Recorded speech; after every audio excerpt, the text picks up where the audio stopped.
நேயர்கள் அனைவருக்கும் அன்பார்ந்த வணக்கங்கள். நான் உங்கள் வாழ்க வளமுடன் ஜோதிடர் ஸ்ரீ குரு சுந்தர வடிவேல்.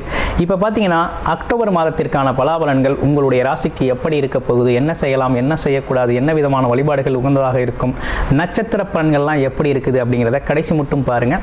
அதே நேரத்தில் மகர ராசி அப்படின்னு எடுத்துக்கிட்டோம்னா காலச்சக்கரத்தின் 10வது ராசியாக இருக்கக்கூடிய மகர ராசி அன்பர்களுக்கு எப்போவுமே தொழில் சார்ந்த வளர்ச்சி, தொழில் சார்ந்த முன்னேற்றம், வேலை சார்ந்த அமைப்புகளில் அதிகப்படியான அக்கறை செலுத்தக்கூடியவர். சனி பகவான் ஆதிக்கம் முழுமையாக நிறைந்த உங்களுடைய ராசிக்கு இப்போ என்னென்ன விஷயங்கள் இந்த காலகட்டத்தில் நடக்க இருக்குது, இதுவரை நடந்ததெல்லாம் எப்படி இருக்குது அப்படின்னு பார்த்தோம்னா, 7.5 சனி முடிஞ்சிருச்சு, ஆனால் இன்னும் நல்லதே நடக்கலை அப்படின்னு சொல்லி பல்வேறு விதமாக கமெண்ட்ஸ் வருது, பல்வேறு விதமாக விஷயங்களும் இருக்குது. 7.5 சனி முடிஞ்சாலும் உங்களுக்கு ராகு கேது பிரச்சனை அப்படிங்கிறது அடுத்து ஸ்டார்ட் ஆயிடுச்சு. 7.5 சனி ஒரு பக்கம் அப்படிங்கிறது உங்களை விட்டு போனாலும், இன்னொரு பக்கம் பார்த்தீங்கன்னா உங்கள் ராசிக்கு 8ஆம் இடத்துல கேது பகவானும் 2ஆம் இடத்துல ராகுவும் இருந்து பல்வேறு விதமான சிக்கல்களையும் குழப்பங்களையும் ஏற்படுத்தக்கூடிய ஒரு தன்மை இருக்குது. நீங்கள் என்ன தான் செஞ்சாலும் செய்யாட்டினாலும் உங்களுக்கு ஏதோ ஒரு அவப்பெயர், அவமானம், எடுத்துக்கொண்ட முயற்சியில் தோல்வி அப்படிங்கிற ஒரு விஷயத்தை சந்திச்சுக்கிட்டு தான் இருக்கிறீங்க. சரி, வேலை நல்லா இருக்குமா பார்த்தா நிறைய பேருக்கு சரியான வேலை அமைப்புகள் அமையலை. சரி, தொழில் நல்லா இருக்குமா அப்படின்னு பார்த்தா தொழில் செய்கிறோம், அலைச்சல் திருச்சல் மட்டும்தான் மிஞ்சுது, ஆனால் லாபம் இல்லை. ஏன்னா சனி பகவான் வக்ரம் பெற்று 3ஆம் இடத்துல போய் மறைஞ்சிருக்கிறாரு. அது ஒரு நிலையாக இருந்தாலும் இன்னொரு பக்கம் கேது பகவானோட நிலையும் ஒரு பக்கம் அப்படி இருக்குது. கிட்டத்தட்ட நல்ல விஷயங்கள் நிறையவே நடக்கலை அப்படின்னு மகர ராசிகளோட புலம்பல்கள் அப்படிங்கிறது இருந்துக்கிட்டு தான் இருக்குது. அப்போ உங்களுடைய பிறப்பு ஜாதகத்தின் தசாபுத்தி நிலை இப்போ இருக்க கிரக மாற்றங்களுக்கு ஒத்து போகுதா இல்லையா அப்படிங்கிறத தசாபுத்தி அமைப்பை பாருங்கள். உங்களுடைய ஜாதகம், பிறப்பு ஜாதகத்தின் கர்ம வினைகள் எப்படி இருக்குது அப்படிங்கிறத பாருங்கள். பார்த்துக்கிட்டு பலன்களை எடுங்க. ஏன்னா இனி வரக்கூடிய மாற்றங்கள் உங்களுக்கு நல்லாயிருக்கும். எப்படி இருக்குது அப்படின்னா, குருவின் மாற்றம் ஏற்படுது. குரு அதிசாரம் பெறுறார். குரு பார்த்தால் கோடி நன்மை அப்படிங்கிற ஒரு விஷயம் இருக்குது. குரு அப்படிங்கிறவர் ரொம்ப முக்கியமானவர் வாழ்க்கையில். குரு காட்டுற வழி எப்போதுமே உன்னதமான வழியாக இருக்கும். குரு தான் குழந்தைகளுக்கு காரகராக இருக்கார். தனம் அப்படிங்கிற ஒரு விஷயத்தை அவர் தான் கொடுக்கணும், குடும்பத்தையும் அவர் தான் அமைச்சு கொடுக்கணும் அப்படின்னு பல்வேறு விதத்தில் குரு பகவான் அப்படிங்கிறவர் ரொம்ப முக்கியத்துவம் வாய்ந்தவராக இருக்கார். அப்படி முக்கியத்துவம் வாய்ந்த குரு பகவான் இப்போ என்ன பண்ணுறாரு அப்படின்னு கேட்டிங்கன்னா, உங்கள் ராசிக்கு 6ஆம் இடம் ருத்ர சத்ருஸ்தானம் அப்படின்னு சொல்லக்கூடிய 6ஆம் இடத்துல இருந்தவர் இப்போ 7ஆம் இடம் அப்படின்னு சொல்லக்கூடிய அற்புதமான இடத்துல அமர்ந்து உங்கள் உச்சபலம் பெற்று உங்களுடைய ராசியை அவர் பார்க்கக்கூடிய இந்த பார்வை பலன் ஒன்றே போதும் இந்த மாதத்தில் நீங்கள் அனைத்தையும் சாதிக்கிறதுக்கு.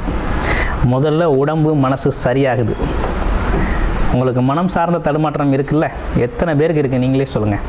அவ்வளோ தடுமாற்றம் இருக்குல்ல, அப்போ மனம் சார்ந்த தடுமாற்றம் நீங்குது, உடல் ஆரோக்கியம் சரியாகுது, வேலை தொழில் இருந்த தடை நீங்குது. அவரோட பார்வை 9ஆம் பார்வை அப்படிங்கிறது சனி பகவானை பெறக்கூடிய இந்த காலகட்டத்தில் வேலையில் தொழிலில் இருந்த தடை தாமதங்கள் அனைத்து நீங்கி முன்னேற்றத்துக்கான வழி உங்கள் கண்ணுக்கு தெரிய வந்துருச்சு.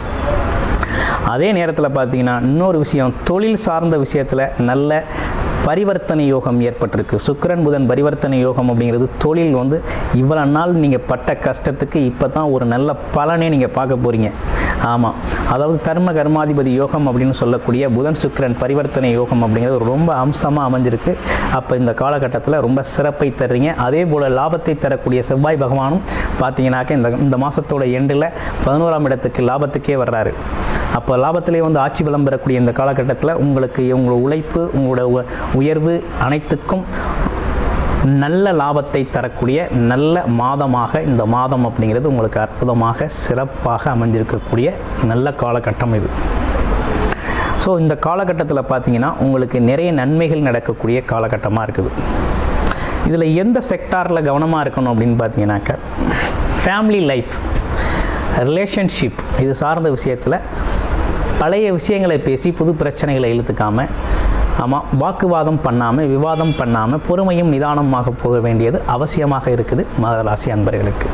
அப்போ பின்னோக்கி பேசுகிறது, பழைய விஷயங்களை பேசுகிறது, 10 வருஷத்துக்கு முன்னாடி நடந்தது பேசுகிறது, 3 வருஷத்துக்கு முன்னாடி நடந்தது பேசுகிறது அப்படின்னு பேசி, நீங்கள் அவங்க கதைகளை பேசி, உங்கள் கதைகளை பேசி அதில் ஒரு சலசலப்பு ஏற்படாமல் பார்த்துக்கங்க. அது நண்பர்களும் சரி, உறவுகள்லையும் சரி, கணவன் மனைவிலையும் சரி, ரிலேஷன்ஷிப்லையும் சரி, இது பொருந்தும். இதில் கூடுதல் கவனம் தேவை.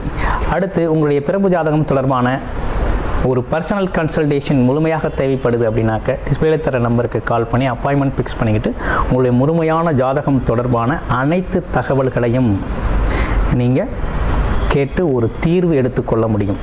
திருக்கணித முறைப்படி நீங்கள் எடுத்துக்கொள்ள முடியும். நன்றி, வணக்கம், வாழ்த்துக்கள்.